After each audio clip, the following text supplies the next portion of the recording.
I'd like to take your mind back to the third chapter in the book of Acts. Mistico.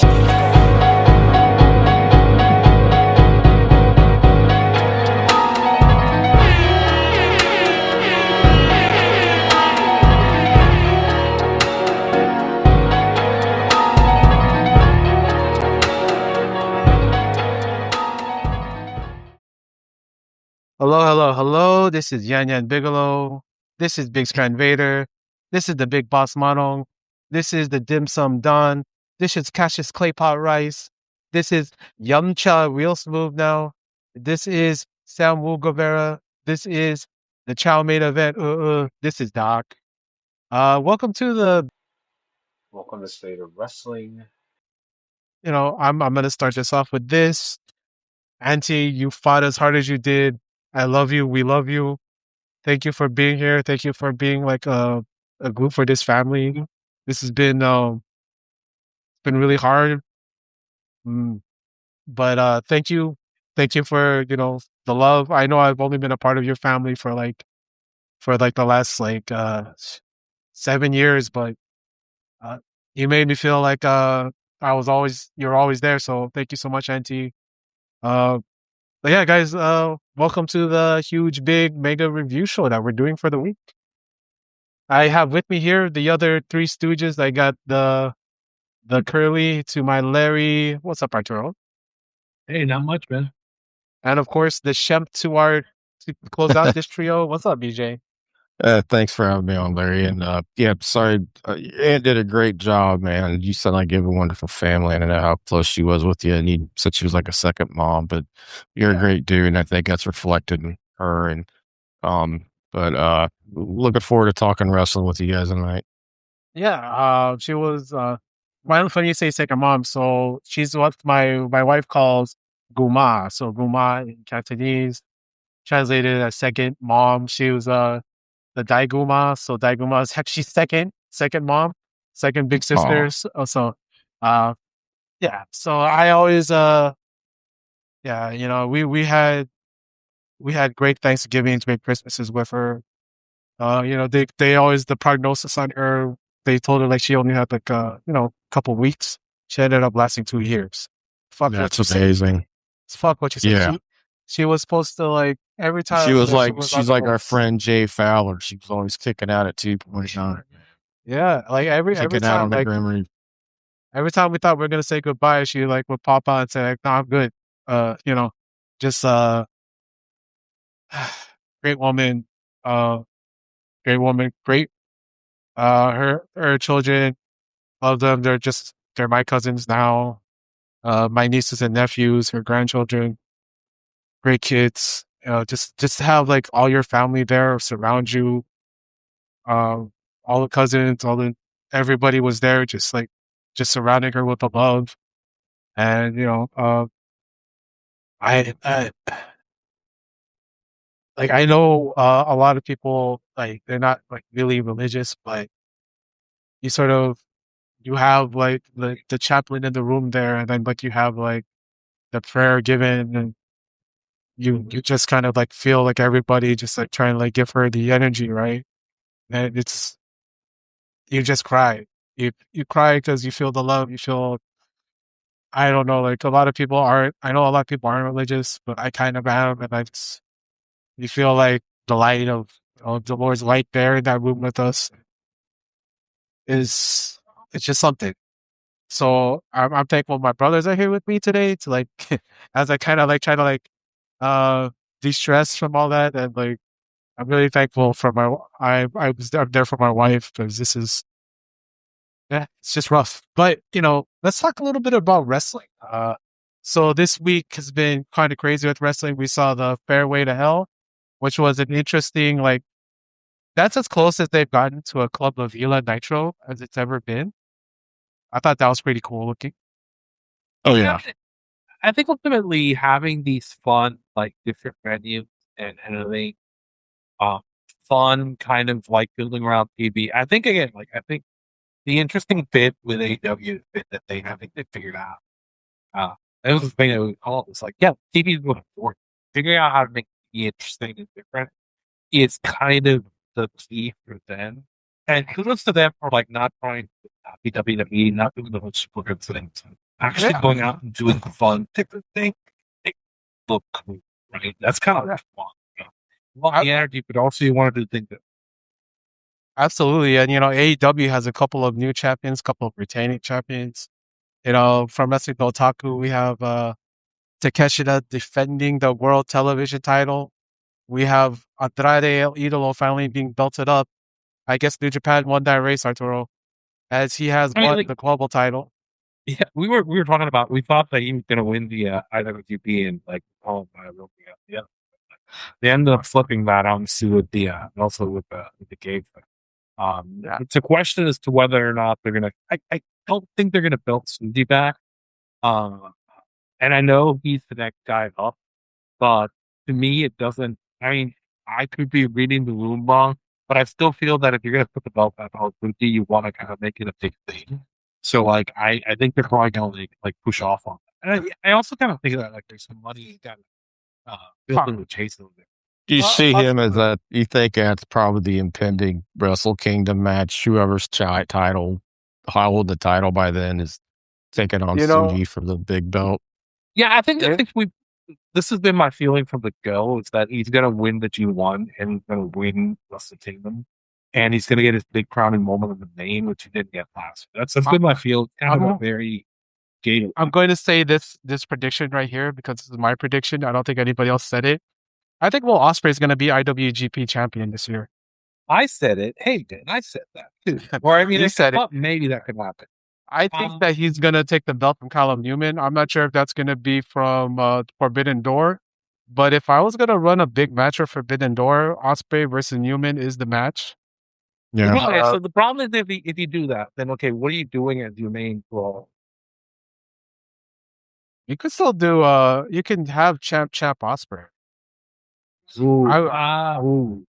I don't know that the politics on that really kind of. It's crazy, but you could. But I'm also of the opinion that maybe it's not Ospreay. Maybe it's not Ospreay. Maybe like Ospreay and MJF is not really the mesh that they're going for, because there's like a whole lot of things that are moving right now. Swerve had that one tweet that he deleted about why am I not on TV. And it is on TV the next week. Yeah, interesting stuff there, man. I kind of thought the way to go, if you were gonna go somewhere with Darby, the logical thing to me was always go Darby somewhere, because of the history of those two guys. And you kind of going in it, kind of like this reign is kind of like made me feel that that's kind of still a good idea if you get there. Yeah. Then I mean, but the problem with putting the belt off for the IWGP is it makes you. I mean, like I think it's like 6 weeks all in. Makes everything really complicated. I'm not saying you couldn't, but like absolutely. I mean, maybe Tanahashi and Tony have talked, and it's just like, hey, let's because Ospreay, I think Ospreay and Max are kind of the future for AEW. I think they see them as their two top guys. I think they see Takeshita, Brody, Brandito, some other guys coming up in there. Because even the veteran guys, Swerve will be still part of it. I think Paige will still be part of it. But even like Omega and the others have talked about, let's put other people in the title scene. I mean, it'd be interesting to see somebody holding both belts at the same time. But that would, to be honest, I think if Ospreay did win it, I think he'd lose it back quickly. But I think but the thing is it would be great for McCollum to get a win over Ospreay. It's the kind of win he would need.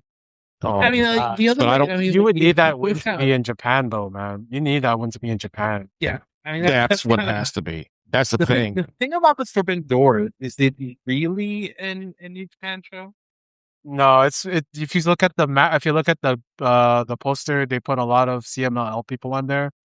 Talking about Mistico, guys. Well, first I'll throw this in. We also had one Mark Davis win the national belt, and that belt looked like the Riho belt on him.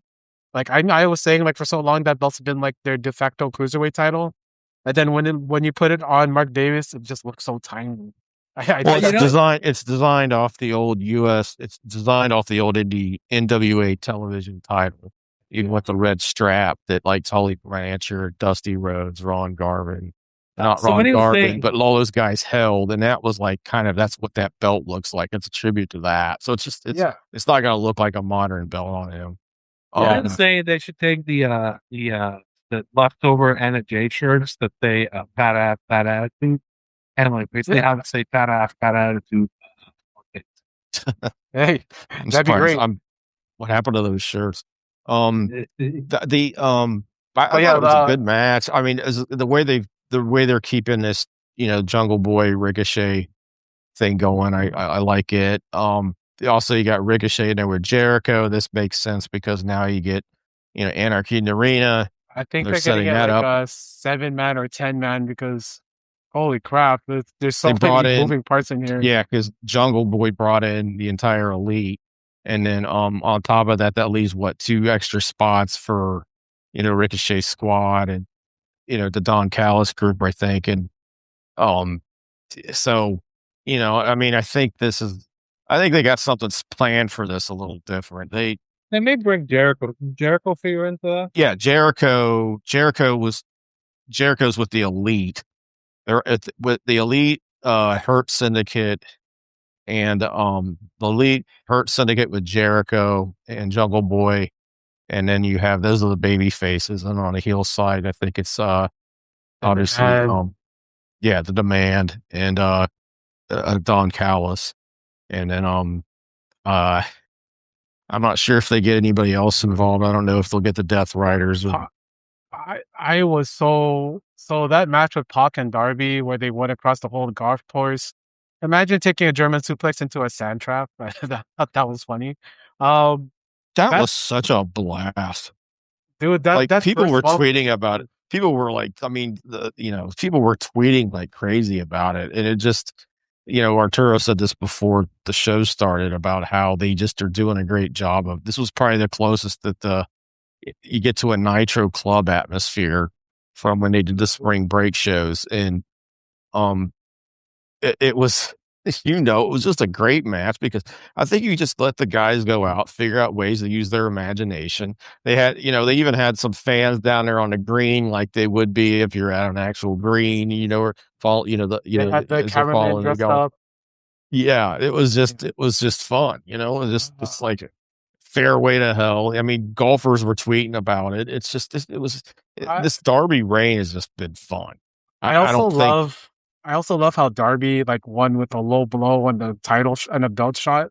Like yeah, he knows like he's not gonna win like fair and square in this kind of like way. He has to like go the extra mile. Like the things that they show guys like Hangman wouldn't go the extra level or an Osprey wouldn't go the further than he needed to, but Darby will. I think that's always been a yeah. part of Darby that's not been a part of anybody else's That as a was top face part in of the AEW. story. It's interesting because what you just said with how he beat Pac, that's also how he beat MJF. Is that MJF gave him the shot, cheap shot, and as soon as he had a chance to the referee's back, he gave him one back, and that's how he got the title. And it's like, okay, Darby's a different critter than the other guys. He's not gonna. He's gonna be. He's gonna give it to you right back. It's in his. It's just in his character. There's just this little interesting storyline. Plays into his character and those things. But I don't think this is going to go on forever. I don't think Darby can live doing it forever. But I think it's been a lot of fun. The highlights were great. Just the day I was online. We watched it. I was at work. Somebody had it up, and I'm just like, the crowd was just so into this thing, and it was just a blast. It reminded me of Sammy Guevara getting knocked around with the golf cart and just some of the craziness they do. It's just fun because it's spontaneous and it's and I think more companies should try to do this route rather than just trying to script everything. Absolutely. Speaking of scripted, was also Backlash. It was also Backlash this weekend. I watched it. I really did like Jacob Fatu and Roman. This feud has been like building up really well, and the match went well. It's been a Roman that I haven't seen in years, like a Roman who like showed weakness, and he tried. This has not been a Roman we've seen in a while. I liked it better than the Punk match.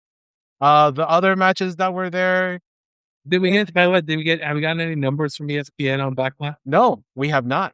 There was no. There's not even been anything for WrestleMania.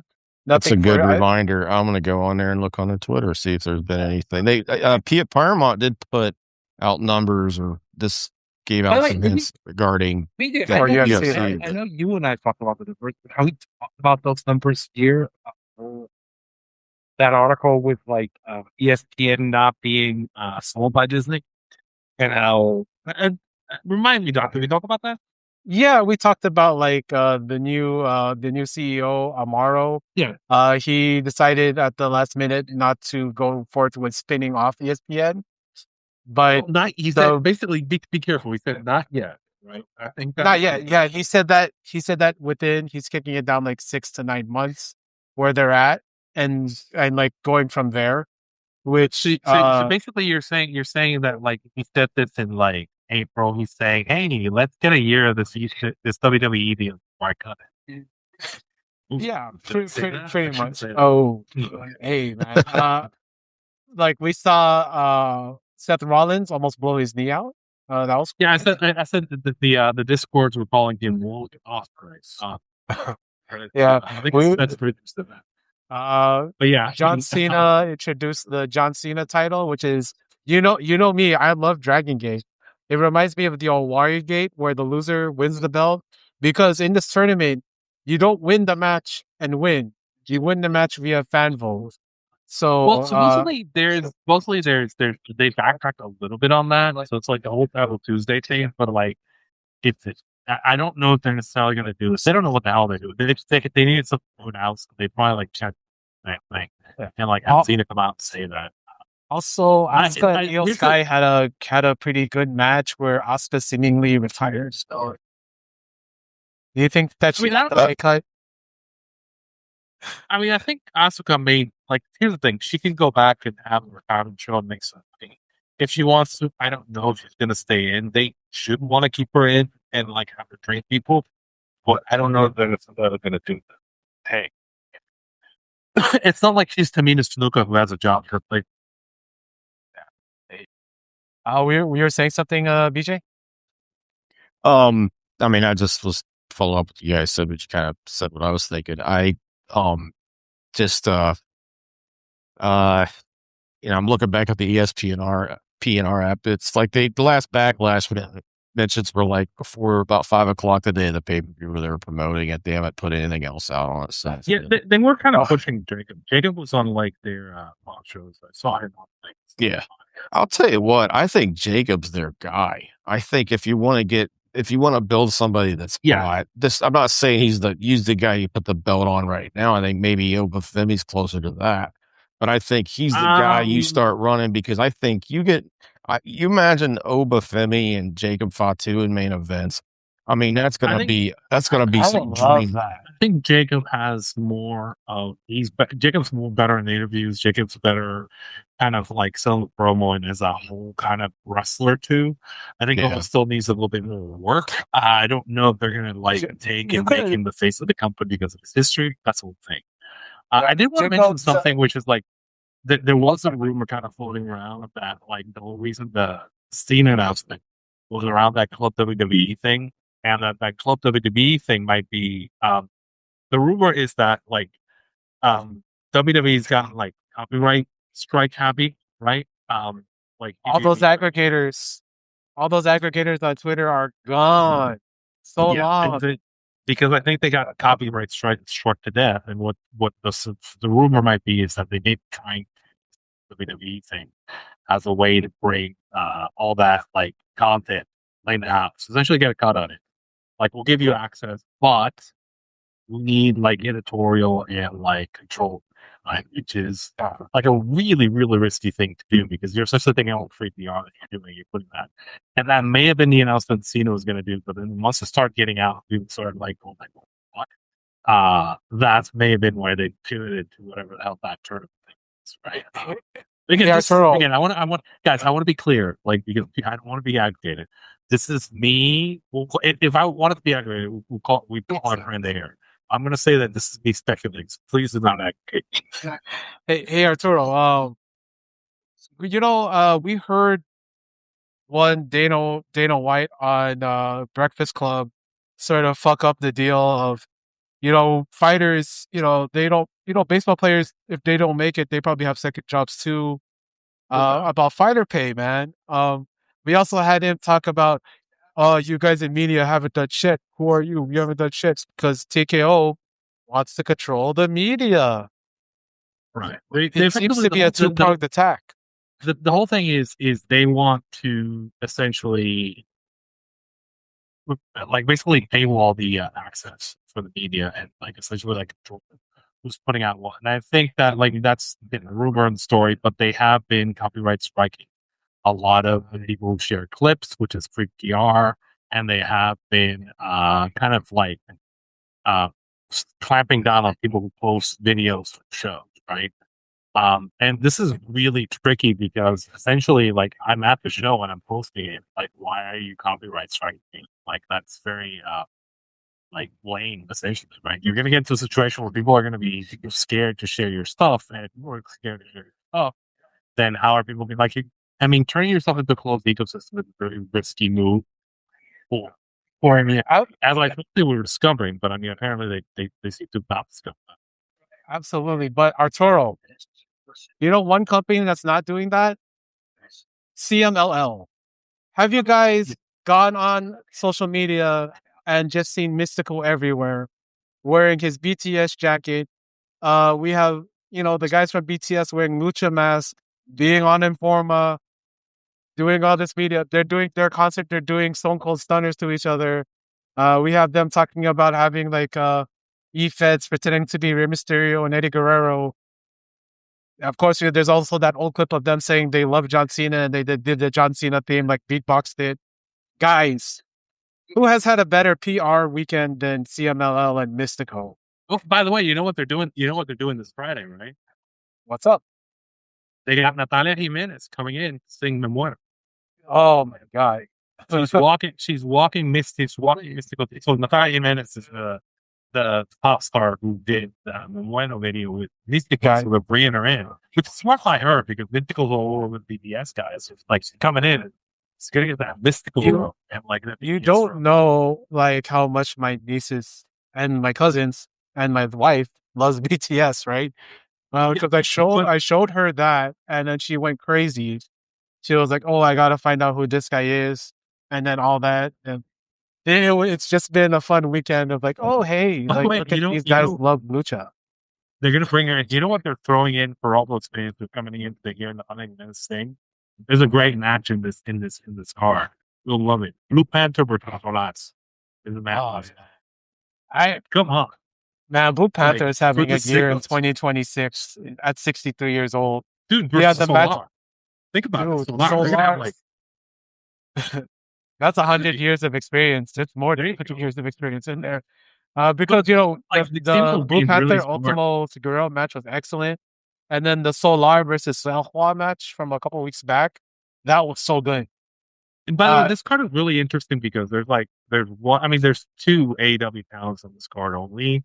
And you can tell, like, obviously it's Rocky, but the other one is Sloan, right? So NJPW is also like, but he's like dual content. But it's funny that they're featuring Cologne on this show. So it's very, very similar. Yeah. I mean, when the Lutherans come out to watch you pretty much they already see like this guy's BJ, you've seen Cologne. Cologne is God, that dude. He's just an absolute. I mean, I remember when Hologram came in, it was like, okay, this is brilliant. This is a good kids thing. It's all that. And he gets injured right when Clone comes in. And it's like, but it's gave him this time to shine. Like, he's able to, like the pile driver reversals with the handspring. He's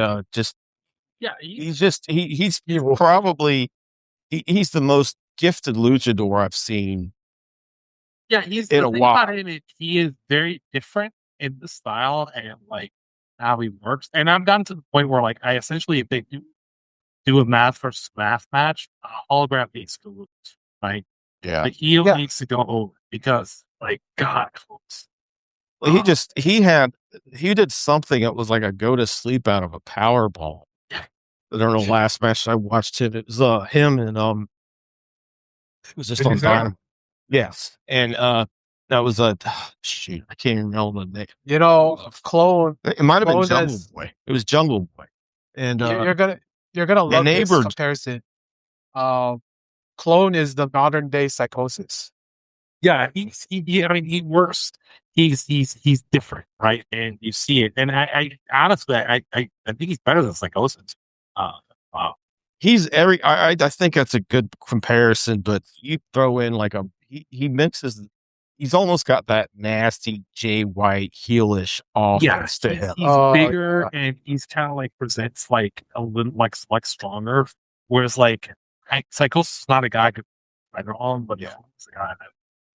I mean, you could definitely put him on top of anybody in a match because he's just.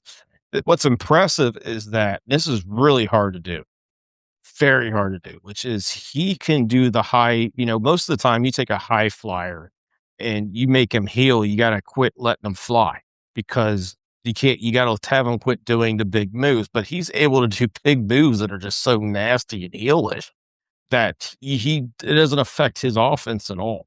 It's just brutality. it's very. It's the Bach energy, but it's full. Yes, and it's Pac energy, and I think it's it's there's just a little bit that more of the Lucha style to it, and it's Seth Rollins in his prime without being a geek.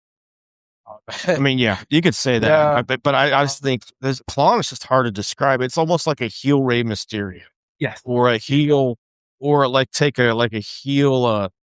Or a heel Jushin Liger or somebody that had like that big, or a heel Sasuke. You know, that's the kind of guy I'm thinking because this is somebody that was a baby face, but had this awesome offensive set where it was just so inventive. But he's able to do these big moves and just make them absolutely so nasty and brutal that they just and the matches he's having is just fantastic. I mean, he's definitely been, a lot of people have been singing his praises for a while, and I'm glad that they keep showing him on there. It's just, I could definitely see CMLL saying, you know what, we want to have some of this guy.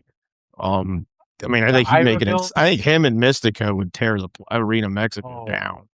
I think that has to happen. They've given him the rub and they're kind of building that match is going to happen. They've sort of I'm gonna say this because they've sort of really cut down on Soberano and built up Clone in booking. If you kind of see what they're doing with Soberano, he's kind of we know that Soberano is possibly a free agent. Yeah, but just to bring it back from stuff from last week, guys, do you think Kevin Nash listened to us? On the I think Kevin's kind of like been thinking down this path. There's been people kind of thinking down this path in terms of the union, and I think again, I've said it. The moment you start messing with, essentially, the moment you start messing with payouts and you start messing with the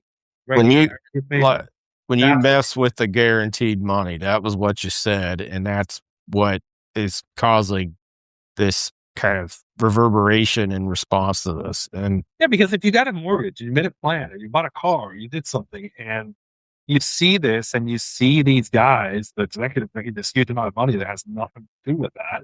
Yeah, and you understand that you're getting fucked with because they're it's the equity, and the equity. Oh, yeah. They took a bunch of money. They loaned money against the performance, against your payouts. They basically took a loan against your payouts to enrich the executives, right? Yeah. And they're not affected when things fall short. You are, right? Not them, you. Yeah. And that kind of starts playing because people. Yeah, it's like it's funny because you think of the stars would be protected like the executives, but that's becoming a thing where you're seeing it in more businesses where, and this is happening with independent contractors in wrestling, where they're kind of getting shoved like the working class people, where it's like, okay, we're going to just take this away from it. We're going to take this away from it because we know nobody in this administration is going to enforce any labor. And Nash, you mean the administration with like multiple board members kind of like yeah, linked to it? yeah, Kevin Nash has exactly. been in SAG since I think the late '90s when he would do all those Warner Brothers comedy shows. Yeah. He So did like that. he And he knows like also did the Punisher. Yeah, and he was in the Punisher movie, and he was in the Teenage Mutant Ninja Turtles early '90s movie. I So think just a bunch of movies. he's not the only SAG member. I think the interesting part about this is going to be, and I've always kind of thought, like in terms of organizing, it's like I would not organize. I'd try to organize wrestlers as a new SAG because you already have kind of a lot of them in, and you have kind of the it's right. It's a TV production, right? Yeah. And it's a scripted TV production. You've got the writers, and there's a lot of like scaffolding you can use. But again, I want to say this about Nash too. People don't realize this is a very smart dude. This is a guy who, you know, to me, he was a very innovative big man because he was a guy who could play himself. He was the cool guy. He wasn't. His whole gimmick wasn't about him being just 7 feet. You know, now that was his style. That's how he worked. But you know, he could cut promos. He could do the stuff. You know, he could be the charismatic baby face or heel, and you didn't see that. I mean, I don't think many 7-foot guys did that before him. But but he was also smart. This is a guy who played basketball at Tennessee. This is a guy who reads stuff. He's also pretty progressive politically, and I think that when he saw what was happening with this, he's like, okay, now is the time. You can't. This is. It's like Arturo. It's funny because, like you said, it sounded like he was listening to the show, and Arturo put it right, which was now you're getting the points of these contracts where you're stripping money out that's a no go zone. And when you're starting hitting into guaranteed money, and when you got guys coming out saying, you know, they can't make more than their downside guarantees every year, and they're wrestling full time, like, what's the point of even having a contract? You know, because all you're doing is getting locked up for your downside and nothing else. And then on top of it, if you get hurt, you get another year added onto it. They're working, and again, they're taking the rumors that we hear about like people like losing merch percentages and people kind of like losing. It's just the guaranteed payouts. They're not giving the dates. They're not giving the house payments. So essentially, and it's fucking with their contracts. Like once they're kind of written, it becomes like a real thing. And then like other things that have happened. They kind of people got hurt on their dime. Theoretically, not paying them to go do shows. Oh, Ridge Holland was one of them. Yeah. He was still he wasn't even able to like get up and walk, and he got cut, and they let him pay. They sent him to work in an unpaid. Like they said, you got to go work this, and they didn't cover. And effectively, like he got hurt on their dime and didn't cover. Yeah. And really, I mean, like, I hope he's talking to a lawyer because I do think he has kind of. From what I understood, he was, but I don't know. Carl Anderson was on a no-cut deal and got cut while he was out with a neck injury. That's insane. And I think really you have like here's the thing. Like I'll tell you what, if there's two guys that hate, there's two guys that hate Triple H, it's probably Carl Anderson and Gallows. I mean, those guys just. But here's the thing, like, they're like, oh, we can't sue them. Rey Mysterio sued WWE, famous case. Brock Lesnar sued them too. And Andrade got out of two no competes. Warrior sued him. Jesse Ventura sued him. You know what those guys all have in common? They all came back too. They all came back. Because essentially, like you can make yourself get respected on that, and still you're not gonna burn the bridge, particularly if they know they're wrong. They're basically taking advantage of you because they don't think that you're going to they basically don't think that you have the balls to hold the count, right? Yes. And you can do it and they'll still bring you back. As I said, because one, there's competition. Two, you mentioned multiple examples of people who actually done that, right? So I mean, Hulk sued him. And he's back and didn't he just headline WrestleMania like 3-4 weeks ago? So you essentially have to kind of start thinking about it as is this something where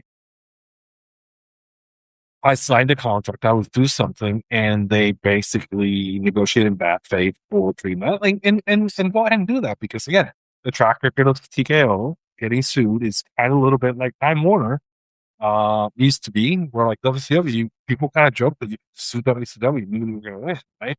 Yeah. And, Because they wouldn't even try to put up, their lawyers didn't even try to put up a case. And we've talked about this because, like, there's obviously cases that are not complex. We've talked about doing other cases, but we've also talked about the fact that they have not done the job of cleaning up the organization. So that means that liability is still there.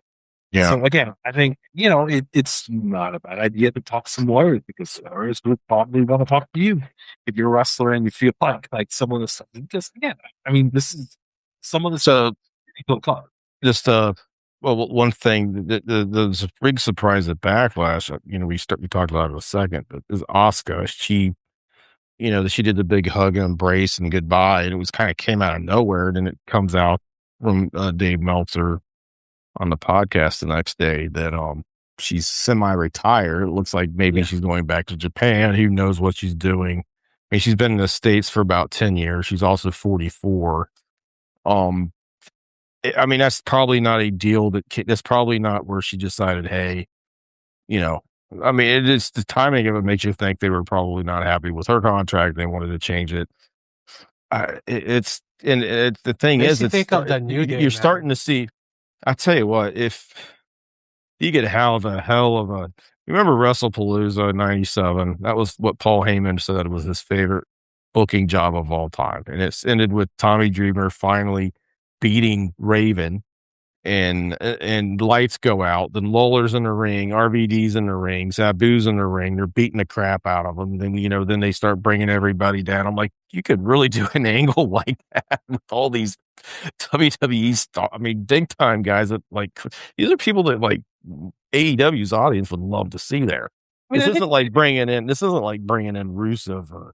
I think here's the thing.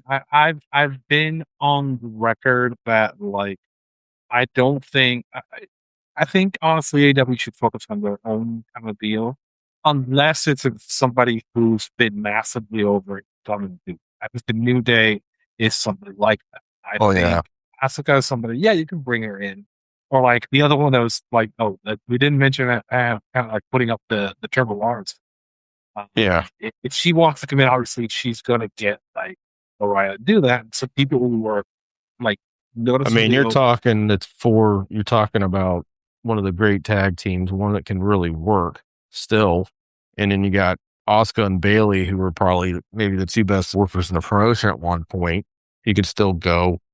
I mean, those four. I mean, if you got to be careful who you pick, but it's like, and plus the way they book, where they were given breaks and things like that. I just think that, they have AEW. It's funny because WWE is really constricting its roster to where it's like, okay, we just need the people we're putting on TV. We don't need to have a roster that can, you has to do house shows or 2 different tours or whatever at the same time. It's but AEW is just fair.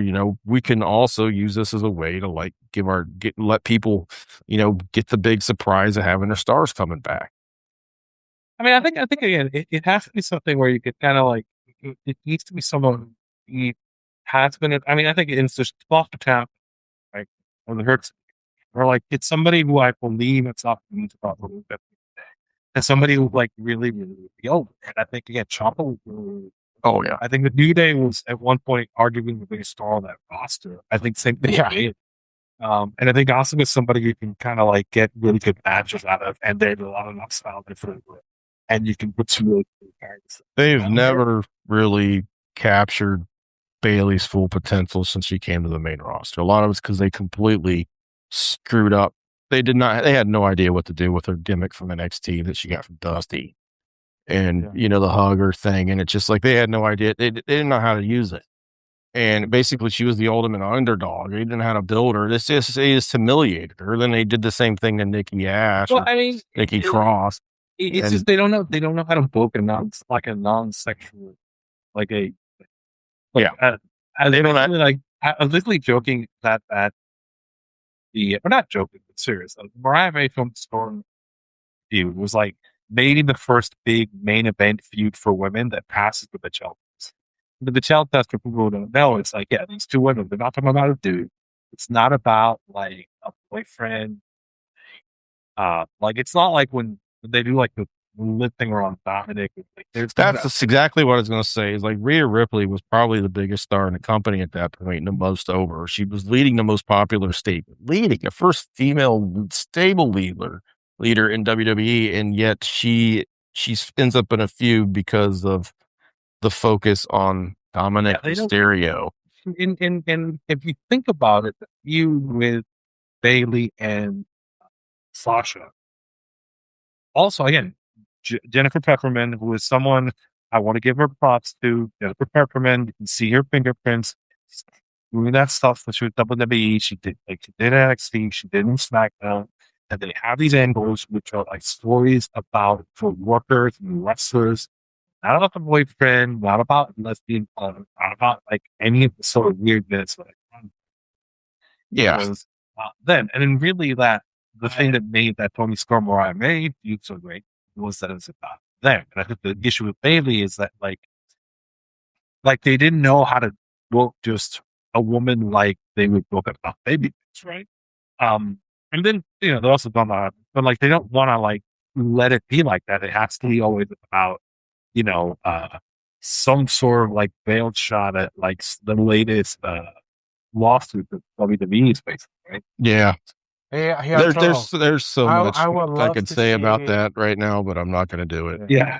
I would love to see Mercedes and Bailey versus Divine Dominion, because we have not seen Mercedes play the ragdoll in AEW yet, and that her and Lena Cross and what's her name, Megan Dane, that they would throw her like they would ragdoll. I think they need if they just had a little bit of work to polish up some, they would be the greatest. There hasn't been a lot of great women's tag team, but they would definitely be the greatest women's tag team in U.S. history. Yeah, I mean, I think the trick with that is that like we're getting like I think Bailey's been, at least my feel for that was that she was kind of daring them to cut her, and they haven't been willing to, at least so far, because they probably realize they can't. They can't.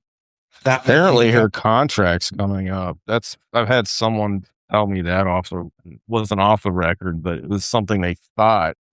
I haven't had anybody else say that. She, like to have it. Like the thing with her is, they have put her out there. Like it's kind of like the face of that. And so famously, I mentioned the Fox News interview where like, what is the announcer who's talking to her doesn't believe that she doesn't get on for trial. Hey, talk to you.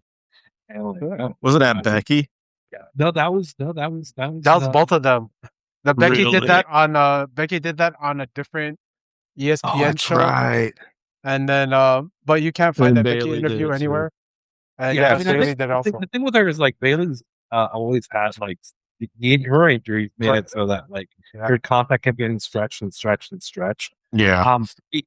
It's weird with her because she also seems to be a lifer. Like she just like when Vince comes back, she's giving him a big hug. It's just like she just always seems to be a lifer. She gets upset, but then she doesn't leave. Like when Mercedes got upset, she finally just said, "Screw you, I want to sit."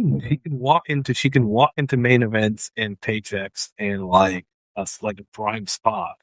And like, I mean, at some point she's got to like figure. I hope she's got to figure. Hey, go over there, like do like work much more fun matches with my buddies. All of her buddies are like now going to be like AEW probably, and like get a paycheck and get treated really well. I mean, like whatever she wants to do, but it feels like this is a moment where she could. Yeah, I don't know if, but I'm just gonna. I'll ask you guys this, but I just feel with the way TKO is doing things, and just from the natural reflexes of the people that are already on staff I don't know how much I don't see them doing more for the women's talent roster on there.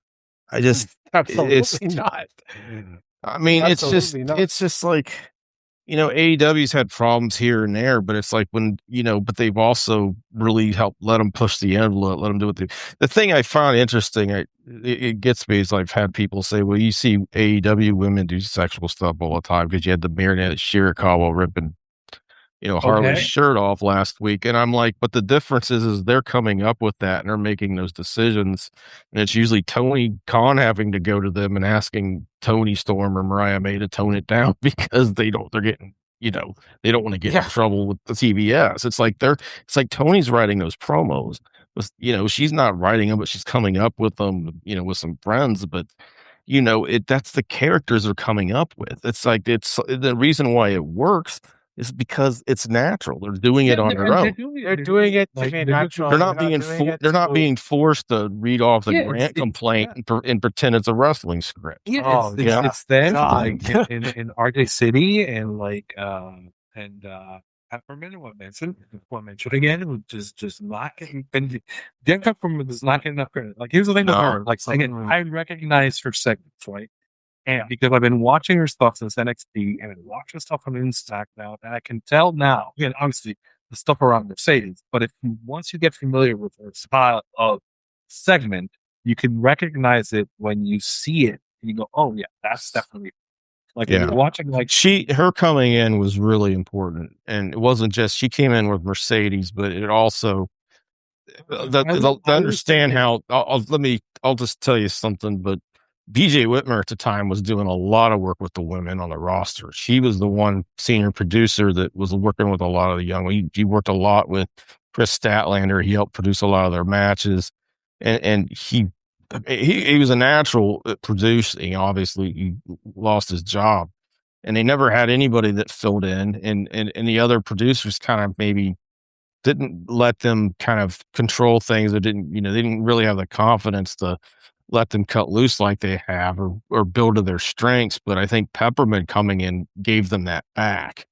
And I think that's why, even if Statlander, her promos aren't getting over, but then she wrestles a match and she's giving Bane and Cross, both. they gave Pat her manager. Yeah. And I they do- gave her stroke for a while. Then she was babyface without a manager, but when she had the title belt. But it's like, she's fine. She doesn't. I mean, you don't always need. I also like this heel run. This heel run she's getting on right now is pretty cool. I mean, I was gonna say, like, so the thing about this is, like, and I'll say this: from the moment she came in, to me, the women became the most consistent part of the show. Oh, definitely. Yeah, I think they were definitely. the first. I always talk about too much about how the Death Riders kind of reset and Mox kind of reset the company. But that was the men's side. The women's side for a long time was the best part of that show. And that was booking wise. And just, you could see what they were bringing in the matches. And that started with Tony. That was Mercedes. That was Athena. And that's somebody else we should be seeing more in is Athena. I think that when Peppermint came in and gave that strong, and again, I'll give credit to RJ City because I know RJ City was kind of involved with it too. Yeah. And that team and what they're doing. And I know Mercedes, and I know that, like, Mox's one. God, I'm forgetting your name. Renee Paquette seems to be another one that's kind of like. I mean, RJ City and Tony, I think, were the two that came up with the Tony gimmick. But but again, we can tell that. And I say, like, things like now, look at Beck, right? Yeah, it's funny. Some of the dude, dumb bitches. No. See, like, my promo was like, no, I did not get kicked out of Japan. Well, I did get kicked out.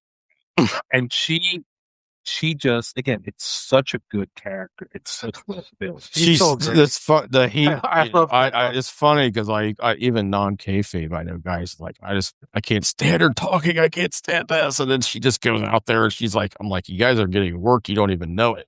Like, she knows how to. She's a master at pissing people off.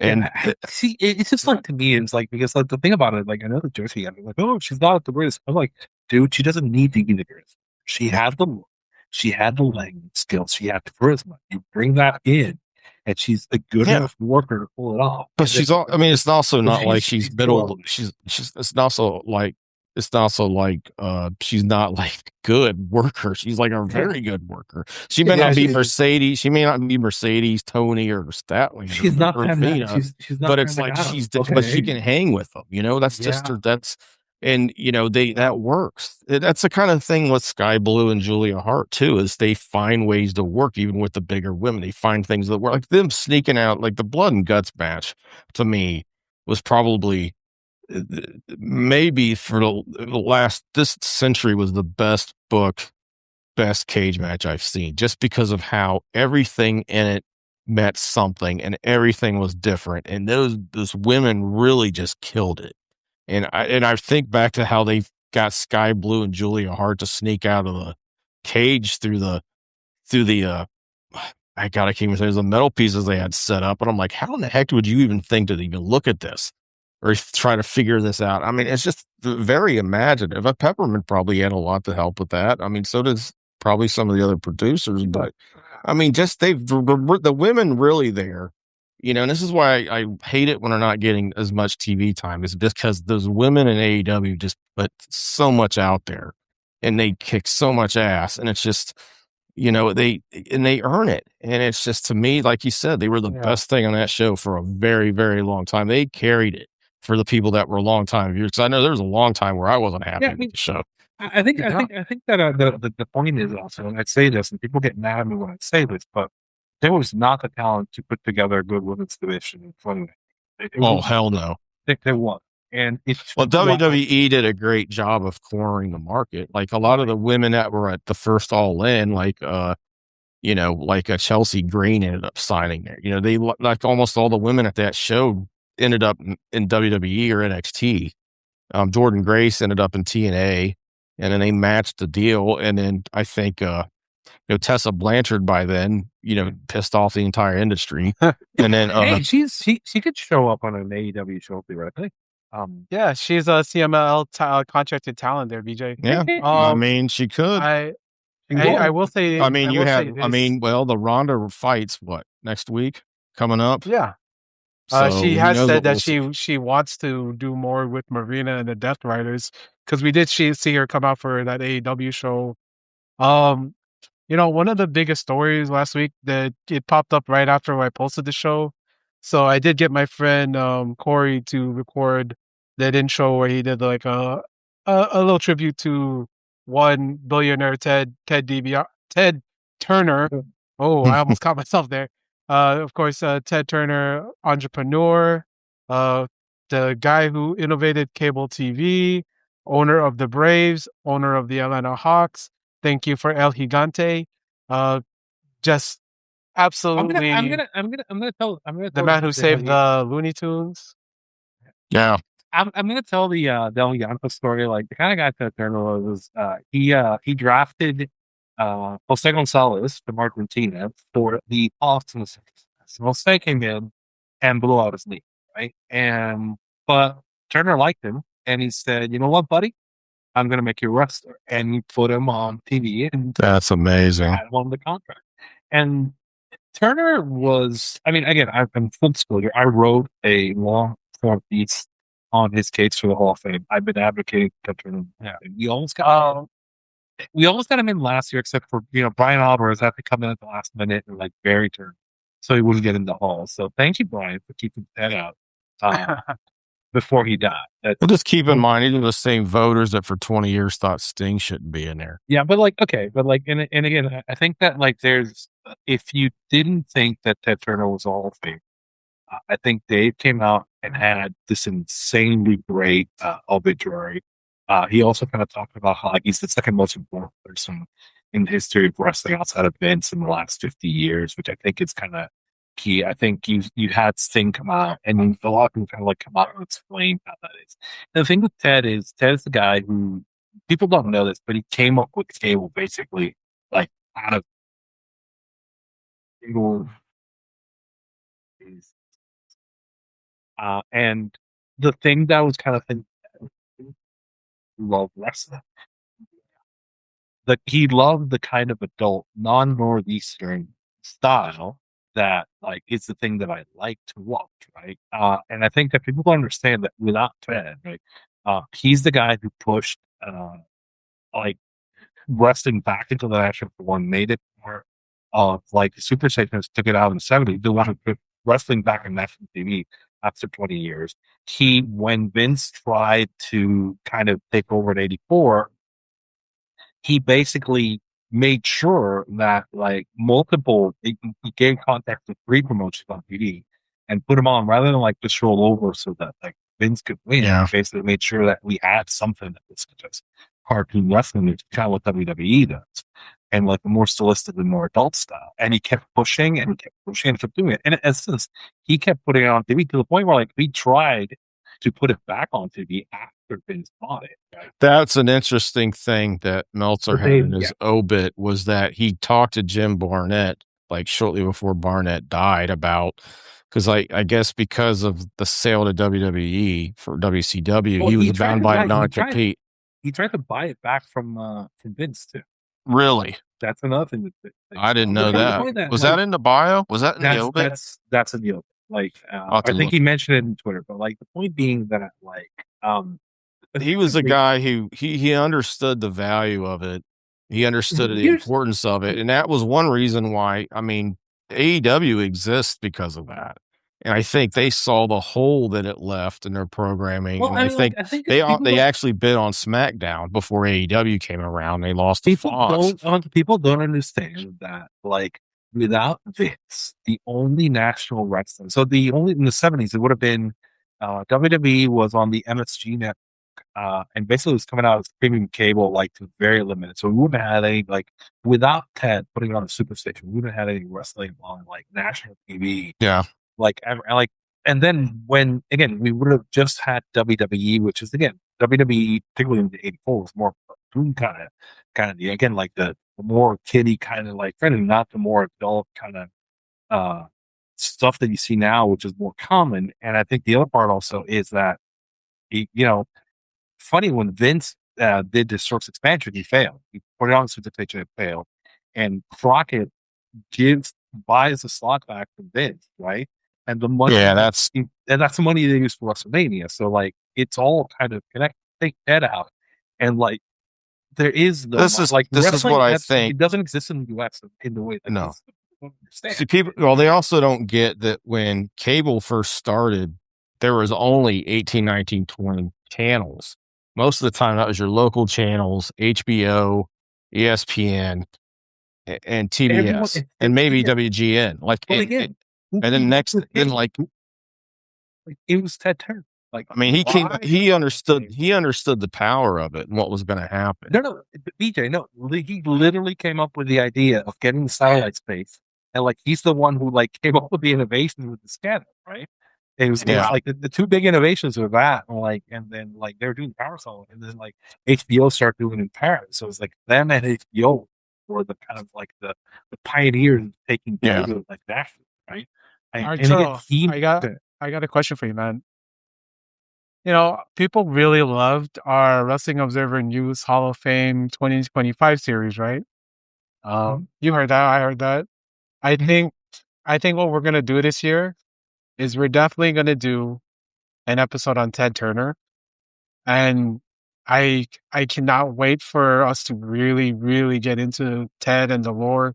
Because this is a story that's like. So what was Alvarez's? Do you remember Alvarez's objection? Alvarez came in with like the whole thing to avoid that he never worked, right? And then like I think the repost to that is what Sting said. Like Sting basically like saying like, yeah, he's the guy who basically like just he foot the bill and he put us on TV to make sure that like worked, right? So yeah, that's kind of. I guess Gordon Soley don't deserve to be in there either because he never worked. It's again like it's how do you like the other part of like how do you look at both things and like you know what? This is just inclusive, stupid wrestling business making by some people where it's like we don't want to. Turner was a mainstream guy who's a big success. This is why a lot of people just preferred Vince to Turner because they saw him as a fellow carny. But here's the thing: Vince would be the coolest person. Sorry, Ted would be the coolest person involved. Oh yeah, and the thing is he was better for the business in Vince. I mean, this is what's amazing to me about Turner was like he has his TV guaranteed money. he invented guaranteed money in the business. But what was amazing to me was that the fans hated the WWF product so much on Turner. Like, people don't understand, this was probably the biggest failure in Vince's career, one of them at least at this point. But they hated it so much they wanted an alternative. He not only put one promotion on Mid-South, but he also put whatever Ole Anderson came back with which was the remnants of Georgia Championship Wrestling. So they had like two promotions. I mean, you had 3 wrestling shows on Turner at the same time. And to me, it was just, I mean, the fact that he would respond to his audience that strong, it says a lot about him. I mean, because today you wouldn't get that. They tell their audience to screw off. We're going to air commercials and go try to watch something else. And I think that's one reason why he was so successful, is he never lost that part. He knew how advertising was worked, and he knew satisfying your customer was the most important job. You know, like we don't get, like, if you like the attitude era, you never get the attitude era without that, because effectively without like that and without like then shifting this, the WWE even survived. Well, that's the thing is too, is I don't think the question is does WWE survive 93, 94? I think does professional wrestling as a national sport in the United States survive 93, 94? Because without Ted, there's no WCW. There's no Superstation. There's no, WWE was already on USA Network at that point too. And so they're the national promotion. And when things went bad for them, they would not have had the industry pickup that that lifted the water. And like, I mean, they were taking loans out in 97. Even when Austin was getting hot, people don't understand just how, I mean, they were running WWE was running high schools in Cleveland, Ohio, which was one of their strongholds, which has hosted it was just hold 50,000 for the, Royal Rumble or something. I don't think they did stage. It should have been 20,000. But it's like, but they were running high schools at that time there. It's like, people don't realize how in the shitter they were. And the thing is, if that would have been just the wrestling business, it would have died, because without WCW and ECW, and especially WCW forcing them to compete and change, you would have not had Austin, you would not have Raw. And I think that, like, that's the thing that kind of gets up without kind of, this person who believed in wrestling on TV and kept putting it on, understood that the wrestling business was cyclical and like was willing to do that. Then the business idea part was like, I didn't mention it, guaranteed money. There's a lot of it doesn't have to do. He was the first. He did that. He offered, he had guaranteed money. He was willing to let them run on debt because, run at, at cost, because they realized the TV time. He went and told people at Turner, he goes, quit bitching about WCW. It's not going anywhere. This was when they were losing tons of money in the early 90s. And of course they lost more later on because of just the contracts and how things faded from the mismanagement. But to me, I don't think WCW would have got in the contract situation it did if Ted would have been able to, like, if he would have still been in charge, if they hadn't had the Time Warner deal, because I think he would have been keeping more of an eye on it and been like, okay, I like being number one, but 60 million loss is a little too much. Hey, when Ted lost the power at Time Warner, we also saw the death of like Animaniacs, Pinky of the Brain, Freakazoid, and a lot of the cartoon stuff on Cartoon Network. Yeah. What also died? What else died? A lot of people don't realize this is okay. So he was the guy who was running that killed WCW. The guy that took it out. George? No. Brad Shepard. Zellner. Yes. Zellner. So Zellner kills it, right? So guess who killed the Batman the Animated Series? He did too. He did. Yeah. He killed that under the. This is why. So keep in mind, this is the most successful, best, critically acclaimed, animated kids show that ran every day. It was a massive hit. Got ratings are huge. And Zellner just watched it and said, how's a 40-year-old guy in a bat suit appeal to high school, it's appeal to preteens. And it's like, are you an idiot? It's fucking Batman. But Zellner, because Jamie Kellner, the world's biggest idiot. But he kills that. But then they were creative and came up behind a wall and said, hey, well, we'll come up with Batman Beyond. We'll do a Superman show. They were able to keep things going, but like all that stuff's birthed by Ted, like Cartoon Network. I mean, Space Ghost Coast to Coast, all the crazy things they did was because Ted just would start shows and say, Hey, and this is the thing about smart people. I think that he understood brand and he understood Somebody writing on a chalkboard. and no. Captain Planet. And I do think that Ted's accomplishments and like his contribution, not just to pro wrestling, but to the world, like I said, like preserving the Looney Tunes, preserving film, all his like endeavors with Turner devices, Classic movies. yeah, like all that. He's been essential to media, to pro wrestling, and to so many things, man. There's a bunch of great stories. The Cartoon Network people all loved it. Like, literally loved it. There's a story about one of the guys, I forget who it was, who was doing a cartoon for Ted, and Ted, like, said, we invited him over. And, like, it was like, Burt Reynolds, I can't who else. Oh, yeah. It was like a crazy, it was Burt Reynolds, Ted, and, like, some other big-time actor.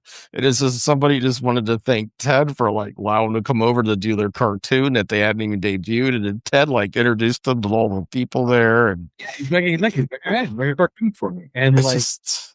yeah, it's just, I mean, again, he was just a dude, right? And he understood, like somebody said, like he understood this from the Braves. He got him to really into the Braves. The point where he coached them, but eventually, like he stepped back and started winning, and he kind of like just did the same thing. Hire the best people, let them do what they need to do. He learned a lot from that experience. He even said the less I got involved, the more they won. So I got away from it. It's like, why can't Jerry Jones or any of these modern billionaires figure out what Ted did? And again, as I said, like this is people don't understand. If you take him, like again, this is the kind of the argument. A Hall of Famer should be the guy. If I take him out of the picture, like the world changes, and if I take Ted Turner out of the picture, like wrestling, it goes. I think goes by the way roller. I think it's like it just dies, right? Yeah. Maybe we have something very different coming away because I don't think even WWE dies. Like I think WWE dies to the 90s, like that, and then we get something different come up. But like it's not like this like ring of the type of wrestling I like doesn't even survive. Like this made it does. Like maybe it does. Maybe this is crazy, but I'm trying to find the story about Ted and the Cartoon Network. But then I come across one with where Ed, and Eddie. That was, I think, the person that had. But then Carrot Top's got a story about him. He had a morning show on Cartoon Network. Yeah. Oh, it was Ray Liotta. Ray Liotta, Charles Durning, Burt Reynolds, and Ted are just hanging out, and he introduces That's a killer. them. That's a killer trio. That's a badass. That's an action. It was Ed Turner, Ray Liotta, Charles Durning, and Burt Reynolds. Yeah. Oh man, that's that you couldn't afford that trio to headline a movie in like the 90s. It would have been too expensive. Guys, I'm going a little nuts right now because Lakers are down like by 3 and it's their last position with 12 seconds to go. I'm going crazy right now. They're gonna win this. It's only game 3. Man. What are you worried about? No, it's game 4, man. This is it. It's a I know. I was being sarcastic. So I'm gonna how about them for a little bit. That's fine. We'll watch it with you. I mean, I think that like effectively, as I said, like the thing about it is some people, it should be very much like a no-brainer, right? And it's like, who are your enemies? And again, I think that like the point that Dave made is like he's such a big figure that like I don't think he like Vince was always obsessed with him. He never thought about Vince like at all. He probably, the only times he thought about Vince was probably when he backdoored and kind of backdoored a way to get on the TBS. And other than that, he probably didn't give it, he probably didn't give him another thought. He had bigger things in mind. I mean, This is a guy who invented national, and worldwide international news, I mean, if anybody wants an idea just for how innovative this dude was, you need to watch the show Live from Baghdad. It has Michael Keaton in it, and it stars Michael Keaton, the guy who played D-Day and Well, it is kind of funny. Like, oh shoot, I want to say her name. She's married to Tim Burton. But I know what you mean. but it's a fantastic cast, and it's about the CNN crew that broadcasted live while Baghdad was getting bombed while they were in the city. And it just shows just how powerful CNN and they changed the war with how they covered it. They changed media with how they covered it. But it was funny. But the cast is amazing. It's got one of the best HBO movie cast I've ever seen. And I don't know how they got Michael Keaton, because it had been like 94, 90. Actually, it came out in 2002, but it was based off a Rob Weiner book. But Helena Bonham Carter's in it, Lily Taylor, and Michael Cutt was just kind of a weird one. But also, shoot, what was his name? Let me find him on here, because he played Peter Arnett, and he should have won an Emmy for it. But Bruce McGill played Peter Arnett, who was the he was the UK journalist who did a lot of reporting during Vietnam. And he kind of became a face of their on-air coverage in Baghdad, and he kind of had some problems later and dropped out. He just passed away like a year ago. But it's just, to me, it's just, you look at this is not small things that he developed. This isn't just an app on a phone that it's actually just a search engine or it steals your data. These are life-changing. These are world-changing things that just these make things better. It's like, it's like, the Goodwill games, which was somewhat failure. He wanted, he saw this is the guy. It was a failure, but it was a great failure, because it's like he saw how we were boycotting the Olympics in 80, and then the Russians boycotted in 84. He's like, I'm going to start the Goodwill games just to get, kind of the Eastern, try to get countries that are got opposing economic ideologies, because that was kind of the dividing factor in the world. It was driving us toward World War III. And he wanted to get them together because he thought this would be a good way to get peace. I want to get as many of these countries together. You can't boycott. This is all for goodwill. We're just going to try to do this. And I mean, he lost money, but he didn't care. He had $3 billion. He gave a third of it to the UN to feed people. It's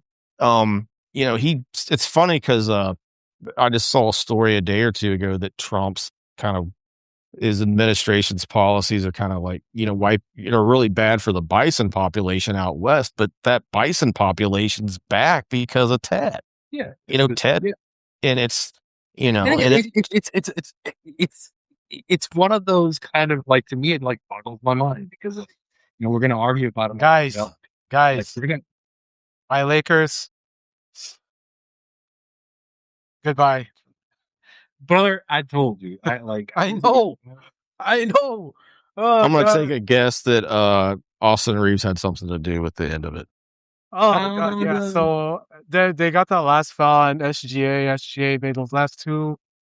And then, Austin Reeves missed the 3-point tiebreaker, and then it was done. So here we go. They were down by 5. They're down by 5 at the end, yeah. But like Austin Reeves missed like the ones to tie it up, and then it went how it went. My wife's pissed off, but it's a big festival. It's better than being sad. So here we are. I'm loving this this TED talk right here. I had the Thunder winning the series. I just want to say this. I love Luke Kennard. I think he's a great basketball player. I watched him in high school here. He grew up locally. He went to Duke. He was a great high school player. But if he's getting 24 minutes a game, that's probably too much if you're playing the Thunder. Like, they really missed Luca. I mean, this would have been a hard series to win, even with Luca. Yeah. But I think he could have, I think maybe they're ready to get past LeBron. I don't know, but The say Knicks his are plus looking minus. pretty strong here too, man. I'll tell you what, they really are. The Knicks have a problem, which is if it is Detroit's basically beaten by 28 points a game. Yeah, But they've just thumped them. Detroit's kind of handled them. It's a bad match for them. Like if they got the Cavs, it would be much better for them. Actually, I think. But I'm really interested to see how it plays out. The problem with Detroit is like they get into these like their coach is very much like the Celtics coach, who like he's very obstinate about stuff. Yeah. Well, the Cavs may have figured Detroit out tonight. I mean, I figure they're probably going to make an adjustment for the next game. And then the Cavs also like the problem Cavs they don't travel. They played terrible. yeah. Which is it's going to for game 6, right? So that's their mega 7, right? They may just Well, James he's hugging people. He's walking off the court right now. It looked like he was getting ready to take his jersey off, but he didn't. She did when he left Cleveland the first time. But anyway, I just thought I'd throw that update in there. But I do want to say this. Good season, guys. Maybe next year. Ted Turner, I think is essential. Not I think. I know Ted Turner is essential to my being a wrestling fan. As in, I did start watching the WWF tapes as a kid. And like some of my memories have been watching, like superstars on TV. But like the first time I saw a title win was Ron Simmons pitting Big Van Vader to win the WCW World Title. That's great. And I just like without Ted Turner, I don't become a fan of Dexter's Laboratory. That had Macho Man Randy Savage playing the wrestler to fight Dial M for Monkey. I don't become a fan of like, I watched Dragon Ball. Macho was all over Cartoon Network, man. Yeah. Not like absolutely. Not like the terrible Hulk Hogan, as the she would say, but the Macho Man. By the way, JJ Redick sucks. I just want to say that. God, as a coach, he's so lucky he had the freaking roster he had. He's a dude. I mean, he podcasted his way into a job, and it's like, okay. But the thing is, if you're on LeBron's team, LeBron's the coach. It doesn't matter. Absolutely. But, unless it's defense. But, oh my God! Someone just posted a picture of John Cena with the caption "Excited for the LeBron retirement tour announcement this summer." Okay, great. Oh man, that's painful right there. But he's gonna be down. He's gonna go down as the greatest player of his generation, and absolutely, just maybe the most physically talented athletes in the history of professional sports. He's just, he's What I remember this one question. Okay, I need an answer, right? So you're making a team, right? And your team has to be 6'6", 6'6" poles of any player. Who are you picking? LeBron. This is gonna be LeBron. Nobody has his. So what's the question again? Let me think you're getting 5 6'6" versions of the same player on your team. Who you picking? I'm probably either LeBron or 6'6" Chris Paul, basically. I probably am. Hey BJ, you followed LeBron as a kid, right? Yeah. I would probably. You guys don't hate me for this. I would probably go Bird. Man, that's a strong. The defense. But the thing is, it's a shorter LeBron too, because he's 6'9". The thing is, what people don't understand. This is why I hate the Jordan LeBron debate, and this is something that you could see from him early on. And if you're an NBA fan, listen to this damn thing, and shut up, because I'm going to tell you how this goes. Okay, LeBron and Jordan is not a good comparison. LeBron's game is much more similar to Magic and Larry Bird. In fact, he's probably more similar to Larry Bird. Because, Bird was a fantastic facilitator. LeBron is a fantastic facilitator. Magic was the greatest facilitator of all time. But he could match the scoring Bird could do. He just did it off the dribble drive more than off the three and the point, but they could all do it either way. Their games are almost exactly alike. Just the difference is the athleticism, and I think Bird was just a little bit more creative and could see things. But LeBron also probably had the greatest court vision. LeBron had the greatest court vision, the fastest hands I'd ever seen in anybody. Like, he would have been great if he didn't have the 6'9" body, if he didn't have the tight end, NFL tight end freak body. If, he would have been great without that. That's how good he was when I saw him in high school. There was maybe one other athlete I've seen that had hands as fast as his at his age. And it's just, and people want to compare him to Jordan. It's like, it's just not even the same person, because they're like completely different players. And they bring completely different things to teams. And and Jordan was a guy that could burn out his teammates, but he could get the best out of them. LeBron was not some guy that did that. He liked to get the ball around. LeBron, Jordan wanted the ball in the last minute, no matter what. It was finally when he was willing to give that up a little bit, and and they sat down and talked to him and said, "Hey, you can't be the guy they key on all game long. You're not going to win." And he understood that. And he was willing to change for that. I think in ways Jordan was able to change more than LeBron. But at the same time, it's like, they're not the comparison that you should be making. Like, LeBron was definitely a Bird Magic type, where he just, he makes the whole rest of the team exciting. Jordan could do that to an extent, but he was a finisher. That was his thing. The thing about Bird is that the player who most reminds me of Larry Bird is Nikola Jokic. Really? Jokic is... That's Bird. The one everybody compares him to, but I honestly... Well, no, but here's the thing. It's like, because it's Bird if Bird was like 2 inches taller. Because, again, it's the same kind of like the thing that people think that people miss on Jokic is he may be one of the greatest passers of all time, right? Yeah. And effectively, you're kind of like That's in true. there, and like the passing and the vision, and like you basically have to couple them the same way, because the way to couple them essentially is to kind of take away the other guys, so kind of he can't move the ball around. It's the same kind of. But again, I've seen both. It's such a stressor on defenses, because if you're on you'll know this because you know the NBA. But if you're on the floor, it's a whole different game if you're on the floor watching it than it is if you're in the stands. If you've been around these guys, and at least been when they're practicing or seeing it, because you don't have nobody has any idea how fast these guys, even even at 7 foot. Like, I went to a camp with Evan Eschmeyer.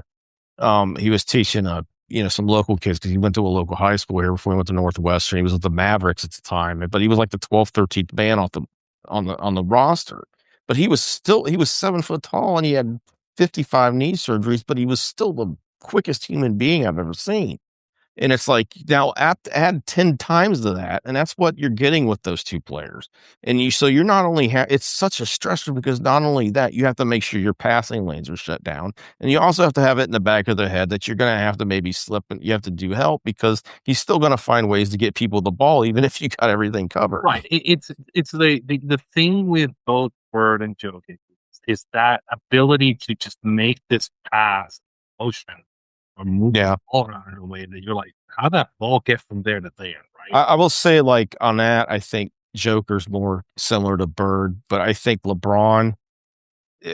LeBron had to do it, he would do it, just because his hoop IQ is just so high. Like, people they don't realize how smart this guy is. I mean, I think Oscar's probably, to me, but he's a better Oscar, really, because Oscar. That's probably the best comparison. He's a modern Oscar Robertson. Right, he can play every position. He can guard on both sides of the ball.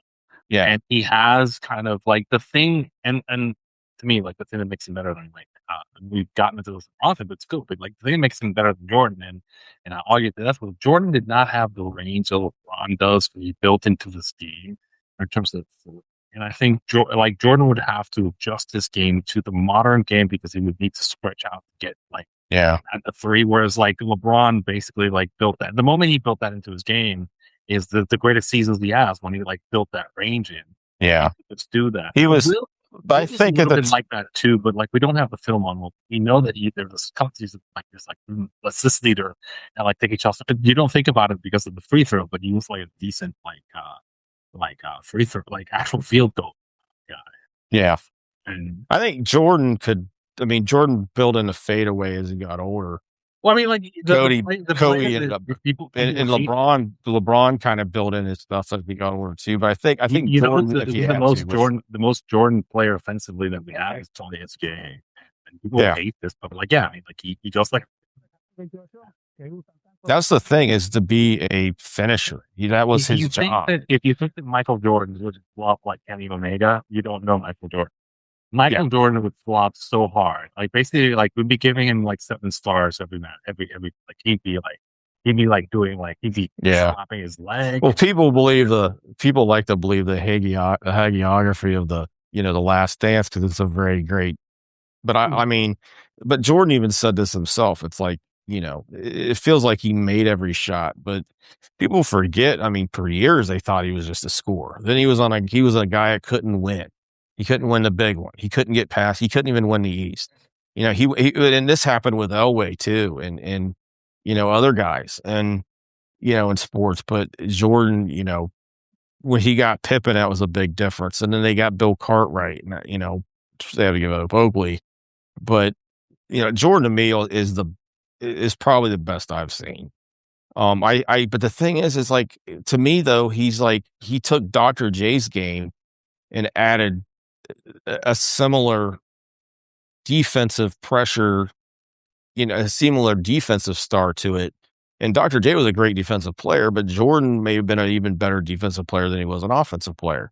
To me, he was kind of a growth of Oscar Robertson but he wasn't the assist guy, but he was but he was more like Dr. J in that regard, where he's. I will argue that peak basketball player I've ever seen is LeBron when they beat the Warriors. That's the peak of a basketball player I've ever seen. There was things I saw in that. There was things I saw in those last 3 games where they had to win from him. The block is. I mean, he was the where he was. How many players can pull off that? I don't think there was anybody in pro sports history that had the physicality to do that. Because where he came at and attacked down the court, not only did he had to get the jump on it, he's running full speed. Yes. And he's and you look at where his arm is on the back by the backboard when he blocks. It's like Wilt may be the only guy applying. Like maybe Wilt Russell. Yeah, I mean, other than that, I mean, you would need a 7-foot guy who can jump. And Wilt had been Wilt Russell. I mean, that's it. That's it. And then he hurts his hand. Then he goes up and he's able to sit down like people. Skip Bayless. He's not clutch, but then he bashes his hand against.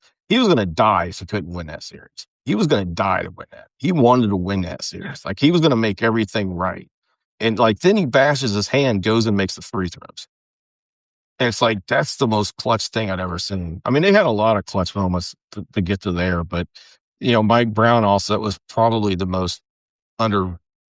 I think the way he did the coaching in that series towards the end of it, but they did a great job of turning it into a half court game. It's like they had to get the Warriors out of full court. They got them half court. They got it nasty.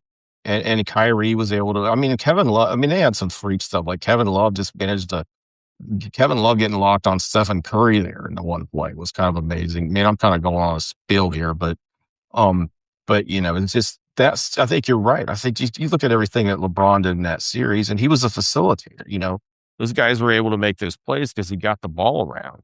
And, he also put him in the position to win because when he had to do it, he could go and use that physicality to do things you could never see. You never see before. And to me, he's definitely one of the all-time greats. He's definitely the best player of the century. I don't think it's close. I mean, people are going to get mad because they'll say Kobe was better. No, and like, yeah, no, I still remember basically the Celtics plan was like let Kobe shoot wherever Kobe was because we're scared about that. Yeah. Yeah. Well, it's funny because like it was almost in the end of his career when he did the Olympics with Duke, and Coach K finally talked to him, and that was when he finally became like a complete team player. And he still wasn't that great of a team player.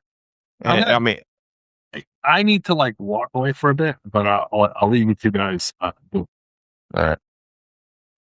Doc, you there? I think we lost Doc. Maybe. I need to like go fix something real. Hey, you get fun. I'll stay on. I'll hang on.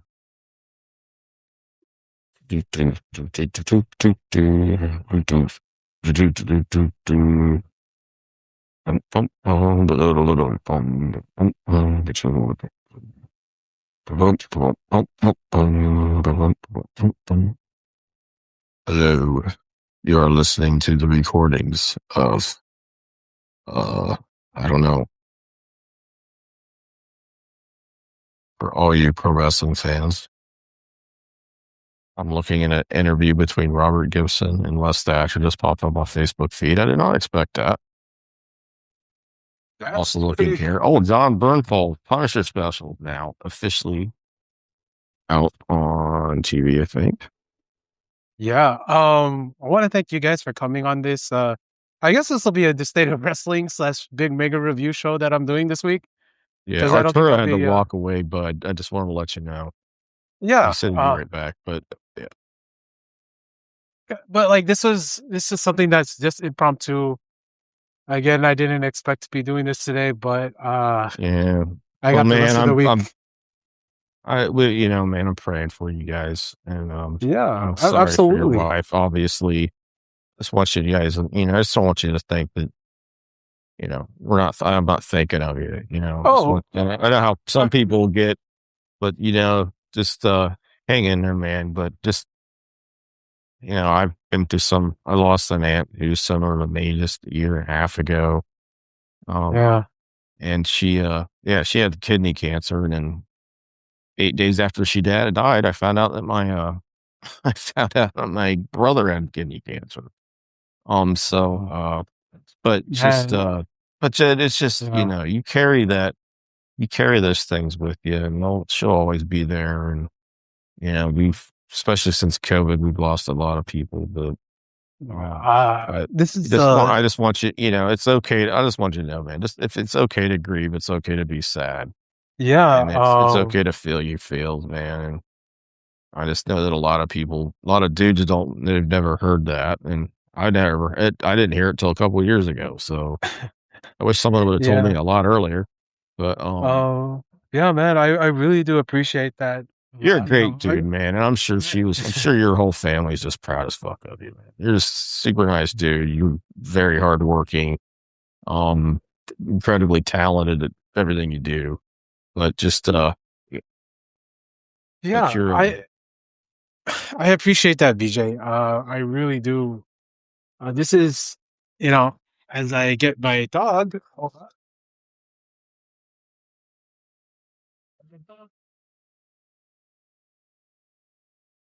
As of course, like Fred Flintstone, I gotta get the dog in. And then I gotta let the cat out, and then the cat locks me out. oh God. So I just gotta say Hey, this, this. Yeah, Yeah. go ahead. This is so this is the second aunt I've lost to cancer.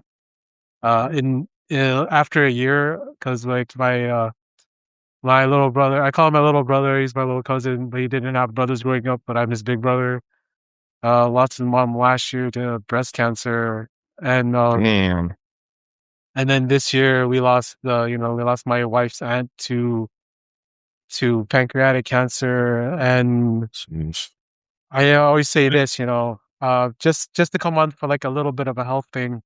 Early detection is key. Like if you see something irregular, like if you don't feel like something's right, don't take your time on it. Never take your time. Oh, on yeah. it. Well, my aunt and my uncle would still be here if they would have got it earlier. And thank God my brother the best thing that happened to my brother was it metasized and it busted a disc in his back, but they were able to get a hold of it and do some other stuff. This is completely out of nowhere, especially considering the serious talk right now. But do you guys watch any soft ground wrestling stuff? It's the yeah. African based promotion. Yeah. I love these fucking guys. This dude just takes a cast iron pot and just cracks the other guy in the head. They had That's they had the white evil colonial dude on there for a long time, and they killed him. Literally, it was.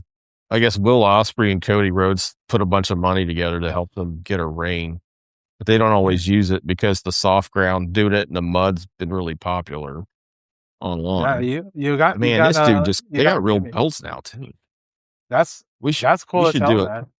We should try to find the best soft ground wrestling matches. Yeah, as we close off this episode of State of Wrestling, which is leading into the super big mega reviews that I'm doing this week, because after on the other side of this, guys, you're gonna hear my 2026 WrestleMania 42 review with my sibling as we're high and crossfaded.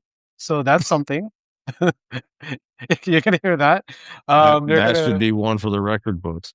Yeah, you're gonna hear me and Jeremy Feinstone from Speaking of Strong Style on the Fight Game Media Network talk wrestling Dontaku, and I think that's about it. We talked about all the other stuff here. This is State of Wrestling. Enjoy the rest of this. This is gonna be an interview show. But yeah, man, I want to thank BJ and Arturo for coming on here. Sort of like this is kind of my therapy. And yeah, it's good to feel feelings. It's okay to feel feelings.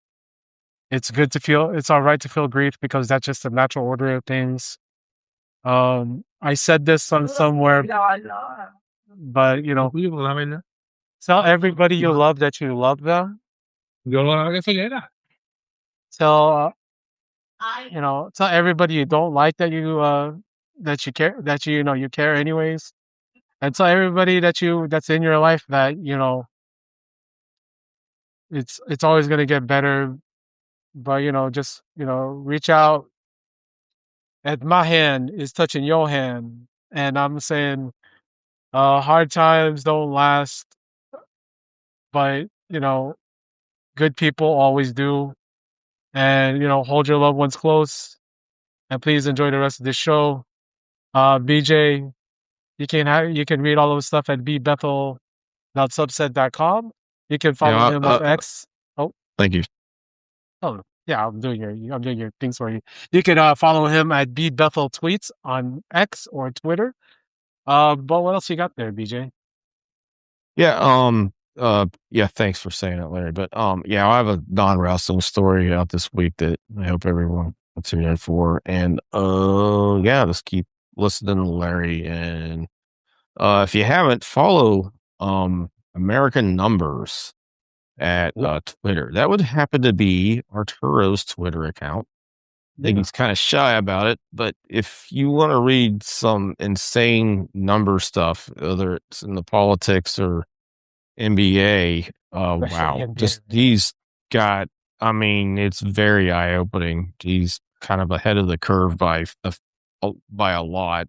His model is he's been beating Vegas this whole time, which is fantastic. He also has a PayPal. If you're using his model, it's for free, but he does have a PayPal link on his profile. Oh, go ahead and tip him like you would your dealer. Tip him like you would your dealer. Yeah, I say this all the time. I'm gonna say this one time right now, but Round Ball Rock Rap, that was something that we recorded last week, and it's blowing up. I really enjoyed doing that with you. And you guys heard some of that here with our basketball talk. We are ball knowers here on State of Wrestling. So keep up with that. Enjoy the rest of this show. Enjoy all the rest of the reviews. And Arturo, you can give us the sign off on Spanish. Buenas noches a todos y que espero que haya pasado muy bien, que disfruten todo, que no sean fanáticos de los Lakers. Hey, yeah, guys. I'm gonna quote the returning Seiya freaking Sonata and say, "See you next time."